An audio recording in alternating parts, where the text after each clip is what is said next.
আমন্ত্রণ জানাচ্ছি প্রিয় দর্শক, মানচিত্র নিয়মিত আয়োজন কথোপকথনে। মধ্যপ্রাচ্য আজ একটা বড় ধাক্কা থেকে সাময়িকভাবে বেঁচে গেল। আমেরিকা ইরানের উপরে যে হামলার প্রস্তুতি নিয়েছিল, রিপোর্ট অনুযায়ী এখনো পর্যন্ত সবচেয়ে বড় হামলা, সেটি আপাতত স্থগিত করা হয়েছে।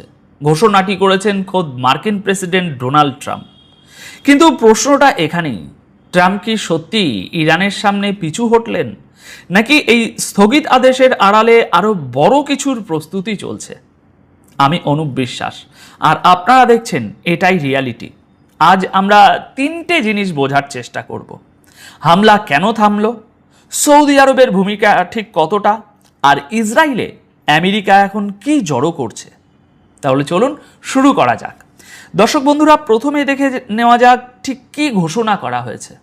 ট্রাম্প জানিয়েছেন ইরানের উপরে যে বড় হামলাগুলো ঠিক করা ছিল সেগুলো তিনি আপাতত থামিয়ে দিয়েছেন, কিন্তু এই সিদ্ধান্তের সঙ্গে একটা শর্ত জুড়ে দেয়া হয়েছে। শর্তটা হলো, পরমাণু চুক্তি নিয়ে আলোচনা যদি খুব দ্রুত এগোয় তবেই আমেরিকা এই বড় হামলাগুলো করবে না। এখানে একটা কথা পরিষ্কারভাবে বুঝে নেওয়া দরকার, এর মানে কিন্তু শান্তি নয়, এর মানে হলো চুক্তিটা করতে হবে আমেরিকার শর্তে। অর্থাৎ চাপটা সরেনি, শুধু চাপের ধরনটা বদলেছে। ট্রাম্পের দাবি অনুযায়ী তিনি হামলা থামিয়েছেন কারণ ইরান এবং মধ্যপ্রাচ্যের আরও কয়েকটি দেশ তার কাছে হামলা না করার অনুরোধ জানিয়েছিল। এখানে শব্দটা খেয়াল করুন, অনুরোধ। ট্রাম্প বলেছেন তার কাছে আবেদন করা হয়েছিল। তিনি আরও দাবি করেছেন একটা সম্ভাব্য সমঝোতার প্রাথমিক কাঠামো নাকি তৈরি হয়ে গেছে, আর সেই কাঠামোর মধ্যে হরমুজ প্রণালী আবার খুলে দেওয়ার বিষয়টিও রয়েছে। কিন্তু ইরান সত্যি আমেরিকার কাছে অনুরোধ করেছিল কিনা, ইরানি সংবাদ মাধ্যম সেটা কিভাবে দেখছে, সেই জায়গাতেই আসছি একটু পরে। আপাতত রিপোর্ট বলছে কাতার, ওমান এবং আরও কয়েকটি মধ্যস্থতাকারী দেশ যুদ্ধ থামানো এবং হরমুজ প্রণালী আবার খোলার চেষ্টা চালিয়ে যাচ্ছে। তবে এখনো পর্যন্ত চূড়ান্ত কোনো সমঝোতা হয়নি। আর এখানেই একটা কঠিন বাস্তবতা রয়েছে। হরমুজ বন্ধ থাকুক বা ইরান হামলা চালাতে থাকুক, সবচেয়ে বড় ক্ষতিটা হচ্ছে আরব দেশগুলোরই। আমেরিকার ক্ষতি তুলনায় অনেক কম। অর্থাৎ বড় হামলা আপাতত পিছিয়েছে, কিন্তু যুদ্ধ শেষ হয়ে যায়নি। আর পরমাণু আলোচনা যদি ব্যর্থ হয় তাহলে মধ্যপ্রাচ্য আগের চেয়েও বড় বিস্ফোরণের শব্দে কেঁপে উঠতে পারে। আচ্ছা, এবার আসা যাক সবচেয়ে গুরুত্বপূর্ণ প্রশ্নে। ইরান নিজে এই সিদ্ধান্তকে কিভাবে দেখছে? ইরানি সংবাদ মাধ্যমের দাবি হলো ট্রাম্প শেষ পর্যন্ত ইরানের সামনে নতি স্বীকার করেছেন। এই দাবি নিয়ে সেখানে রীতিমতো শিরোনাম হয়েছে। ইরানের সরকারি টেলিভিশন চ্যানেল প্রেস টিভি গতকাল 2রা আগস্টের একটি প্রতিবেদনে বলছে, ডোনাল্ড ট্রাম্প শেষমেশ পিছু হটেছেন। যে বড় হামলার হুমকি কয়েকদিন ধরে দেয়া হচ্ছিল সেটি আপাতত থামিয়ে দেয়া হয়েছে। এই প্রতিবেদন অনুযায়ী আমেরিকা ইরানের জ্বালানি পরিকাঠামোর উপর এখনো পর্যন্ত সবচেয়ে বড় হামলার প্রস্তুতি সেরে ফেলেছিল, কিন্তু একেবারে শেষ মুহূর্তে সেটা থামিয়ে দেয়া হয়। দর্শক বন্ধুরা, এখানে মনে রাখতে হবে এটি ইরানি সরকারি সংবাদ মাধ্যমের দাবি। বিশ্বের বিভিন্ন সংবাদ মাধ্যম কিন্তু এর আলাদা আলাদা ব্যাখ্যা দিচ্ছে। কোথাও বলা হচ্ছে কোনো আরব শাসক এবং ইরানের অনুরোধে ট্রাম্প পিছিয়ে এসেছেন, আবার কোথাও ইসরায়েলের নামও উঠে আসছে যে তারাই নাকি থামতে বলেছে। অর্থাৎ কারণ নিয়ে একটা মতভেদ স্পষ্ট, এবং এখনই নিশ্চিতভাবে বলা কঠিন যে আসল কারণ কোনটা। আচ্ছা, এবার দেখা যাক এই সিদ্ধান্তের ঠিক আগে ইরান কি বলেছিল। ইরান পরিষ্কার সতর্কবার্তা দিয়েছিল, আমেরিকা বা ইসরায়েল যদি নতুন করে কোনো আগ্রাসী পদক্ষেপ নেয় কিংবা কোনো আরব দেশ যদি তাদের সঙ্গ দেয় তাহলে ইরানের জবাব হবে অত্যন্ত কঠোর। তারা বলেছিল সেই জবাব হবে পুরোপুরি যথাযথ এবং গোটা অঞ্চলে আগুন জ্বলে উঠবে। ইরানের পররাষ্ট্রমন্ত্রী আব্বাস আরাকাচি রাতেই এই অঞ্চলের একাধিক দেশের সঙ্গে ফোনে কথা বলেন। তিনি স্পষ্ট জানিয়ে দেন, ইরান নিজের সার্বভৌমত্ব, নিজের ভূখণ্ড এবং জাতীয় নিরাপত্তা রক্ষার জন্য যে কোনো মূল্যে যে কোনো ধরনের জবাব দেবে। শুধু তাই নয়, ইরানের পার্লামেন্টের জাতীয় নিরাপত্তা কমিটিও হুঁশিয়ারি দিয়েছিল, হামলা হলে ইরানের জবাব শুধু পারস্য উপসাগরের মধ্যে সীমাবদ্ধ থাকবে না, যেখান থেকে হামলা হবে জবাব সেখান পর্যন্তও পৌঁছাবে। এই কথাটার ওজন কম নয়, কারণ এর অর্থ সংঘাত সীমান্ত পেরিয়ে অনেক দূর পর্যন্ত ছড়াতে পারে। কিন্তু দর্শক বন্ধুরা, বিষয়টা এত সরল নয়। ট্রাম্প নিজের শর্তে ইরানকে পরমাণু চুক্তি সই করার সময় দিয়েছেন ঠিকই, কিন্তু এই ইউটার্নের পিছনে একটা বড় যুদ্ধের প্রস্তুতিও চলছে বলে ইঙ্গিত মিলছে। আর ঠিক এখানেই পুরো ছবিটা বদলে যাচ্ছে। ইসরায়েলে একের পর এক আমেরিকান সামরিক বিমান নামছে।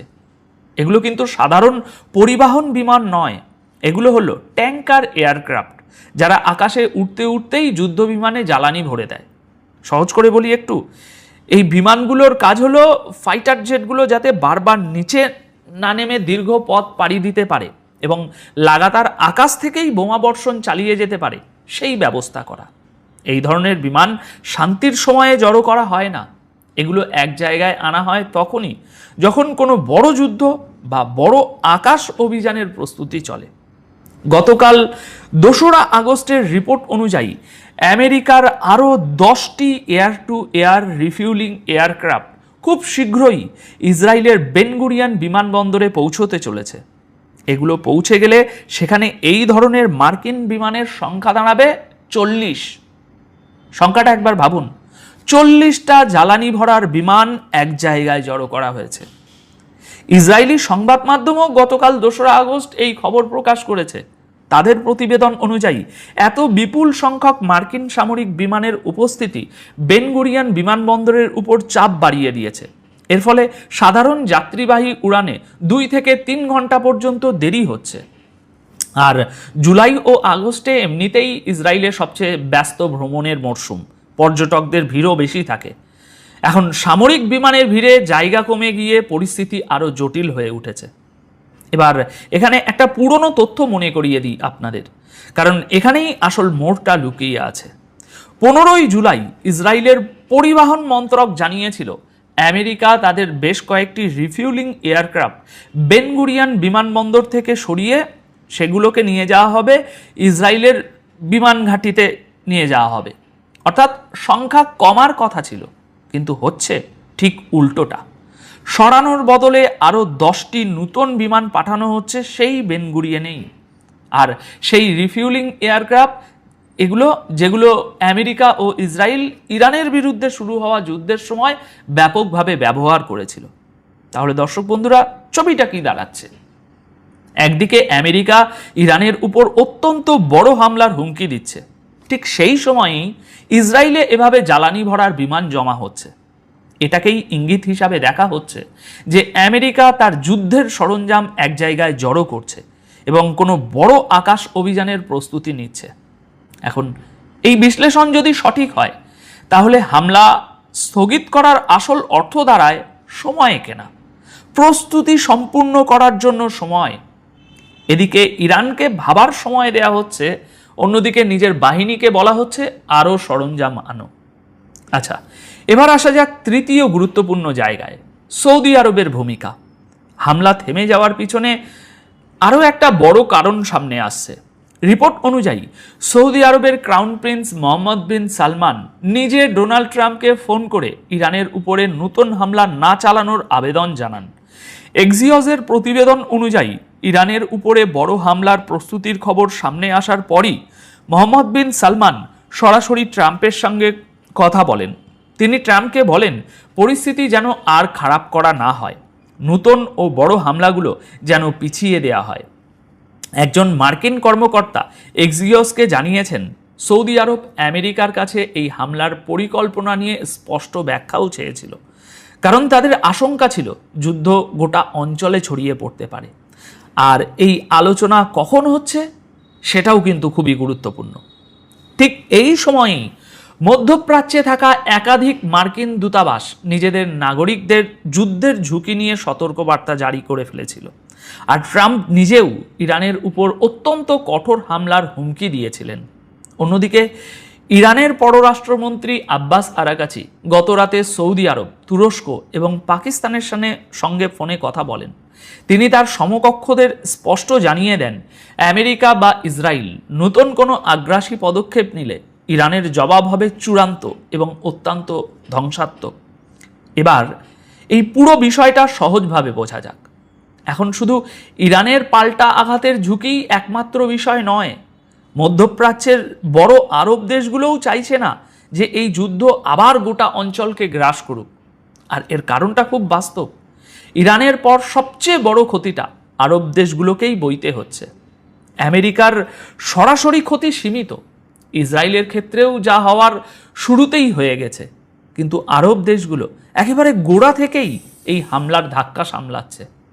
মোহাম্মদ বিন সালমানের আশঙ্কাটাও এখানেই। ভেবে দেখুন, আমেরিকা যদি সত্যি ইরানের জ্বালানি পরিকাঠামো বা তেলের ঠিকানা, বিদ্যুৎ উৎপাদন ক্ষেত্র এগুলো সব উড়িয়ে দেয়, তাহলে ইরান বদলা নিতে কি করবে? ইরানের ক্ষেপণাস্ত্র বা ড্রোন আমেরিকা পর্যন্ত পৌঁছায় না, ফলে আঘাতটা এসে পড়ে প্রতিবেশী আরব দেশগুলোর উপরেই। আর এই প্রবণতা ইতিমধ্যেই বদলাতে শুরু করেছে। আগে হামলা মূলত সীমাবদ্ধ ছিল সামরিক ঘাঁটিতে, এখন জ্বালানি পরিকাঠামোর উপরেও আঘাত আসতে শুরু করেছে। তাই এখন প্রশ্ন হলো, ইরান এমন আচরণ কেন করছে? বিষয়টা একবার তাদের দিক থেকে দেখুন। বছরের পর বছর ধরে ইরানের উপর নিষেধাজ্ঞা চাপানো হয়েছে, তাদের তেল বিক্রি করতে দেয়া হয় না, তাদের সেনা কমান্ডারদের হত্যা করা হচ্ছে, শীর্ষ নেতৃত্বকেও লক্ষ্যবস্তু বানানো হচ্ছে। এই অবস্থায় দাঁড়িয়ে একটা দেশের সামনে বিকল্প থাকে খুব কম, আর এই বাস্তবতাটা আরব দেশগুলোও বোঝে। তাই লক্ষ্য করুন, তারা মিলিতভাবে ইরানের বিরুদ্ধে কোনো হামলায় নামছে না, বরং যুদ্ধ থামানোর চেষ্টা করছে। তবে সব মিলিয়ে সামনে এখন কি হতে পারে, সেটাই এখন সবচেয়ে বড় বিষয়। পরিস্থিতি এখন মূলত একটা জিনিসের উপরে দাঁড়িয়ে আছে, পরমাণু আলোচনা কত দ্রুত এগোয়।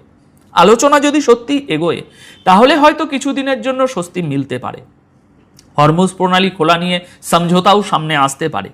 কিন্তু আলোচনা ভেঙে গেলে দ্বিতীয় সম্ভাবনাটা অনেক বেশি ভয়ঙ্কর, কারণ ততদিনে আমেরিকার সামরিক প্রস্তুতি আরও সম্পূর্ণ হয়ে থাকবে। আর তখন হামলা হলে সেটা শুধু ইরান আমেরিকার মধ্যে সীমাবদ্ধ থাকবে এমন ভাবার কোনো কারণ নেই। ইরানের ঘোষিত অবস্থান অনুযায়ী জবাব পারস্য উপসাগর ছাড়িয়ে আরও দূর পর্যন্ত যেতে পারে। তাই আগামী দিনে তিনটে জিনিসের উপর আমাদের নজর রাখতে হবে। এক, পরমাণু আলোচনায় বাস্তবে কোনো অগ্রগতি হচ্ছে কিনা। দুই, বেন গুরিয়েনে মার্কিন বিমানের সংখ্যা আরও বাড়ছে কিনা। আর তিন, কাতার, ওমান, সৌদি আরবের মধ্যস্থতা কোনো চূড়ান্ত রূপ নেয় কিনা। আমেরিকা ইরানের উপর তার সবচেয়ে বড় হামলা আপাতত স্থগিত করেছে, কিন্তু শর্ত জুড়ে। ইরানি সংবাদ মাধ্যম বলছে এটা তাদের জয়, আবার ইসরায়েলে জমা হওয়া 40টি জ্বালানি বিমান বলছে অন্য কথা। আর মাঝখানে দাঁড়িয়ে আরব দেশগুলো, যারা এই যুদ্ধের সবচেয়ে বড় দাম দিচ্ছে। এখন তাই আপনাদের কাছে আমার প্রশ্ন, ট্রাম্পের এই সিদ্ধান্তকে আপনি কিভাবে দেখছেন? আসসালামু আলাইকুম। ইরান এবং আমেরিকার মধ্যে যুদ্ধ আপাতত বন্ধ রয়েছে, কিন্তু ইরানের অ্যাকশন চলছে, ডাইরেক্ট অ্যাকশন। আজকে হরমুজ প্রণালীর উপর দিয়ে একটি মার্কিন MQ-9 রিপার ড্রোন উড়ে চলার সময় ড্রোনটিকে ভূপাতিত করেছে ইরানের বিমান বাহিনী। $3 কোটি এই ড্রোনটিকে খেয়ে দিয়েছে ইরান।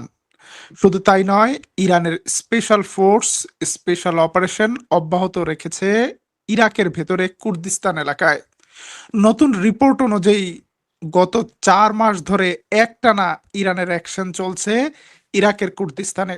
আমরা সংবাদে শুধুমাত্র ইরানের মিসাইল হামলা, ড্রোন হামলার সংবাদ জানাই, কিন্তু সবার চোখের অলক্ষ্যে ইরানের স্পেশাল ফোর্স, ইরানের একটি স্পেশাল ফোর্স 14টি অভিযান চালিয়েছে ইরাকি কুর্দিস্তানে, এবং এই অভিযানগুলোতে তারা অনেকগুলো কুর্দি বিদ্রোহী নেতাদেরকে হত্যা করেছে। ইরানের 23তম তাকাবার স্পেশাল ব্রিগেড এই অভিযানগুলো পরিচালনা করেছে, যাতে কোনোভাবেই ইরাকের ভেতর থেকে এই কুর্দিশ মিলিশিয়ারা ইরানে প্রবেশ না করতে পারে। সেটা ইরান নিশ্চিত করেছে ইরাকের ভেতরে যে শত্রুর শিকড় উপড়ে ফেলেছে। এদিকে আজকে ইরানের ভেতরে মোসাদের 2 এজেন্টকে মৃত্যুদণ্ড কার্যকর করেছে ইরানের সরকার। এই 2 এজেন্ট ইসরায়েলের হয়ে গুপ্তচর বৃত্তি করত। সাম্প্রতিক সংঘাত চলাকালে ইসরায়েলের গোয়েন্দা সংস্থা মোসাদের কাছে সামরিক ও নিরাপত্তা স্থাপনার তথ্য, ছবি এবং অবস্থান পাঠানোর অভিযোগে দুই ইসরায়েলি এজেন্ট, যাদের নাম উমিদ বেজদাহ এবং পুরিয়া শাফবাত, এই দুই ব্যক্তির মৃত্যুদণ্ড কার্যকর করেছে ইরান। এবং ইরান বলেছে তারা যথাযথ আইনি প্রক্রিয়ার মাধ্যমেই তাদের মৃত্যুদণ্ড দিয়েছে এবং মৃত্যুদণ্ড কার্যকর করেছে। অভিযুক্তরা বিভিন্ন ম্যাপিং অ্যাপ ব্যবহার করে স্থাপনাগুলোর অবস্থান পাঠিয়ে দিত শত্রুর কাছে, আর শত্রুরা সেই স্থাপনায় বিমান হামলা চালাতো। ইরানের সাথে গাদ্দারির কি পরিণতি হতে পারে সেটা ইরান নতুন নজির স্থাপন করেছে এবং অন্য গুপ্তচরদের প্রতি হুঁশিয়ারি আরোপ করেছে। প্রিয় দর্শক, আপনারা দেখছেন তুরস্ক থেকে প্রচারিত তুর্কিপিডিয়া নিউজ। আজ 3 আগস্ট মধ্যপ্রাচ্যের সবশেষ আপডেট সংবাদগুলো জানাবো আপনাদেরকে। ইরান আমেরিকা যুদ্ধ পরিস্থিতি, হুতিদের সাথে উত্তেজনা, ইসরায়েলের জন্য কয়েকটা দুঃসংবাদ রয়েছে আজকের লাইভে জানাবো, গাজা পরিস্থিতি।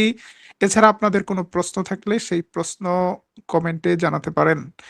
আজিমপুর থেকে যোগ দিয়েছেন একজন ভাই, ঢাকা বিশ্ববিদ্যালয়ে পড়ার সময় আজিমপুর ইরাকি মাঠের পাশে থাকতাম। আজিমপুরের অনেক স্মৃতি, আজিমপুর কবরস্থান। হ্যাঁ, আজিমপুর থেকে এক বোন যোগ দিয়েছেন, সবাইকে স্বাগত জানাচ্ছি। প্রিয় দর্শক, ইরাকের কুর্দিস্তান এলাকা থেকে ইরানের হামলার জেরে মার্কিন যুক্তরাষ্ট্র সৈন্য প্রত্যাহার করতে বাধ্য হয়েছে। সরিয়ে নিয়েছে আমেরিকার 5টি air defence unit, patriot air defence.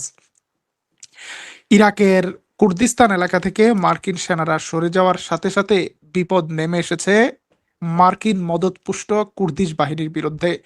শুধু আকাশ আক্রমণ নয়, এবার স্থল অভিযান চালিয়ে তাদেরকে সমূলে উৎপাটন করছে ইরানের স্পেশাল ফোর্স। এদিকে নতুন সংবাদ অনুযায়ী আপাতত মার্কিন যুক্তরাষ্ট্রের সাথে কোনো ধরনের আলোচনায় না যাওয়ার সিদ্ধান্ত নিয়েছে ইরান। ইরান এবং ওমানের মধ্যে দ্বিপাক্ষিক আলোচনা চলছে হরমুজ প্রণালীর ব্যাপারে। তবে ইরান বলে দিয়েছে হরমুজ নিয়ে আমেরিকার সাথে কোনো আলোচনা নয়, কোনো ছাড় নয়। হরমুজে একমাত্র অথরিটি থাকবে ইরান এবং ওমানের। ইরানের পররাষ্ট্রমন্ত্রী আব্বাস আরাকচি আজকে ইরাকের নাজাফ শহরে পৌঁছেছেন আরাবাইন নামক শিয়া মুসলমানদের একটি অনুষ্ঠানে যোগ দিতে।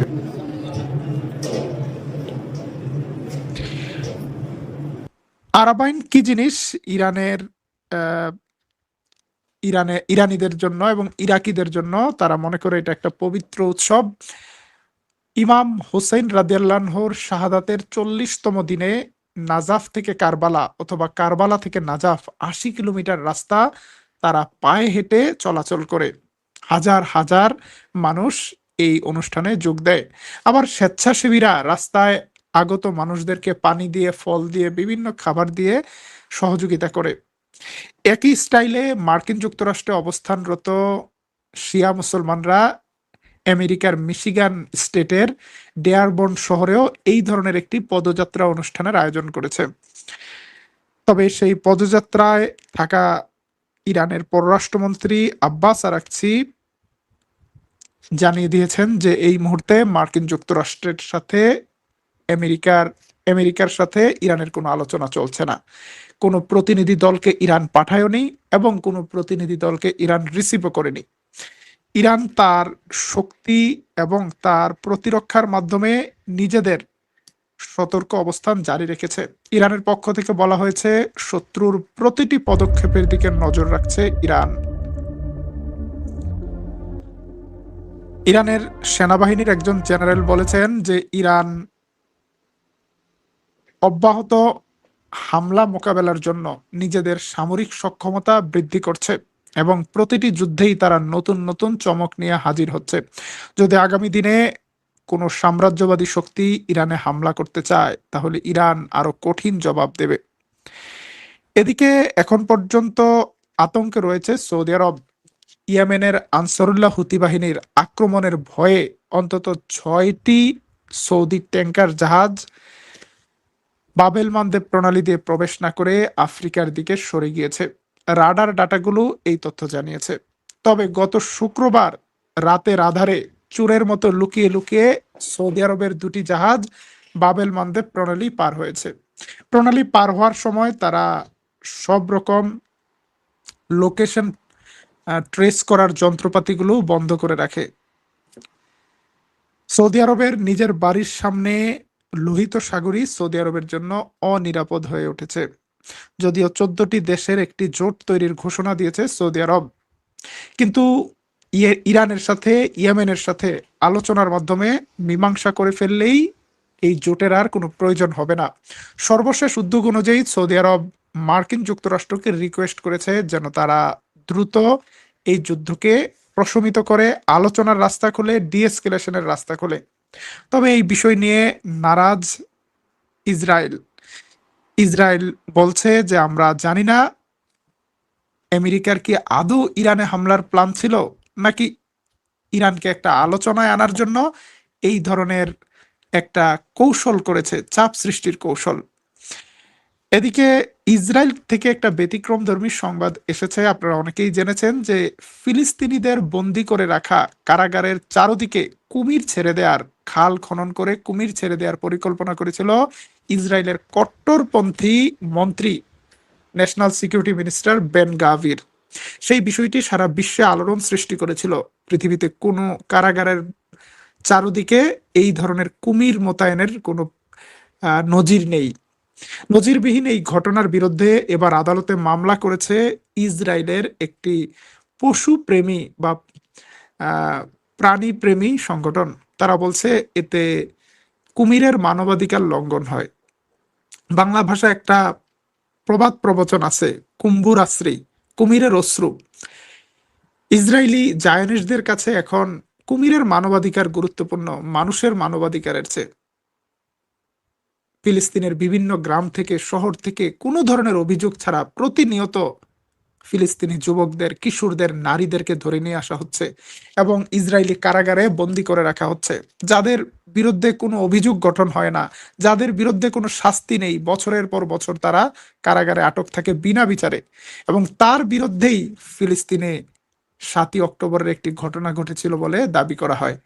ফিলিস্তিনিরা চেয়েছিল তাদের এই প্রতিরোধ লড়াইয়ের মাধ্যমে কারাগার থেকে মুক্ত করা এবং বিভিন্ন চুক্তির মাধ্যমে কারাগার থেকে মুক্তও করেছে। কিন্তু এখনো ইসরায়েলি কারাগারে অনেক বন্দী রয়েছে। সেই বন্দির দিকে বিশ্বের মানবাধিকার সংস্থাগুলোর তেমন কোনো নজর নেই। এই ব্যক্তিটি যাকে দেখছেন, ইসরায়েলের কারাগারে থাকা ফিলিস্তিনি বন্দীদের জীবনকে দুর্বিষহ করে দিতে সব ধরনের নির্যাতন চালানো হচ্ছে এবং তিনি নিয়মিত বিরতিতে ইসরায়েলি কারাগারগুলোতে সফর করেন। ফিলিস্তিনিদের জন্য ন্যূনতম চিকিৎসা সেবা বন্ধ করে দেওয়া হয়েছে এবং এত অল্প পরিমাণ খাবার দেওয়া হচ্ছে যাতে কোনো রকমে বেঁচে থাকে। সাম্প্রতিক সময়ে বেন গাভির ইসরায়েলের একটি কারাগারে যে এক নারী বন্দীকে বলেছে, তোমার কি সমস্যা? নারী বন্দী বলেছে, এখানে চিকিৎসার ব্যবস্থা নেই, খাবার খুব কম। বেন গাভির বলছে, তুমি তো হোটেলে ঘুরতে আসোনি, এত খাবার দিয়ে কি করবে? এত আরামের জায়গায় তো তোমাকে রাখা হয়নি। বেন গাভিরের মতো এই উগ্রপন্থীরা ইসরায়েলের মতো দেশে যে ন্যূনতম আইন কানুন ছিল সেটাকেও বৃদ্ধাঙ্গুলি দেখাচ্ছে। আয়ারল্যান্ড থেকে শুরু করে ইউরোপের কয়েকটি দেশও বেন গাভিরের বিরুদ্ধে নিষেধাজ্ঞা আরোপ করেছে। তারপরও বেন গাভির এখনো থামছে না। প্রিয় দর্শক, ইসরায়েলের জন্য একটা বড় দুঃসংবাদ রয়েছে। সেই দুঃসংবাদ হলো ইসরায়েলের জনসংখ্যা দ্রুত হারে কমে যাচ্ছে। নতুন তেল আবিব ইউনিভার্সিটির একটি রিপোর্টে জানানো হয়েছে, ইসরায়েলে যত মানুষ আসছে তার চেয়ে বেশি মানুষ চলে যাচ্ছে। গত টানা 3টি বছর ধরে ইসরায়েলে 49 থেকে 50,000 ইহুদি ইসরায়েল থেকে চলে যাচ্ছে। তারা 12 মাসে একবারও ইসরায়েলে আসছে না। এত যুদ্ধ, হানাহানি, দ্বন্দ্ব, সংঘাত এইরকম একটা দেশে কে আসতে চায়? ইসরায়েলে বিদেশি টুরিস্ট আসা প্রায় বন্ধ হয়ে গিয়েছে এবং ইসরায়েলের ইহুদিরাও ইসরায়েল ছেড়ে চলে যাচ্ছে। অন্যদিকে ইসরায়েলিদের মধ্যে জনসংখ্যা বৃদ্ধির হার এখন ইতিহাসের সর্বনিম্ন স্টেজে রয়েছে। 0.9-এ এসে পড়েছে ইসরায়েলিদের জনসংখ্যা বৃদ্ধির হার। পৃথিবীতে একমাত্র ধর্ম যেই ধর্মে চাইলেও কেউ গ্রহণ করতে পারে না। আপনি খ্রিস্টান থেকে মুসলমান হতে পারবেন, হিন্দু থেকে মুসলমান হতে পারবেন, বৌদ্ধ থেকে মুসলমান হতে পারবেন, কিন্তু কোনো ধর্ম থেকে আপনি ইহুদি হতে পারবেন না। এটা বাপদাদার সম্পত্তি তাদের, শুধু তাদের বংশের যারা তারা ইহুদি হতে পারবে। এখন তাদের জনসংখ্যা বৃদ্ধির হার কমে যাওয়া মানে পৃথিবী থেকে বিলুপ্ত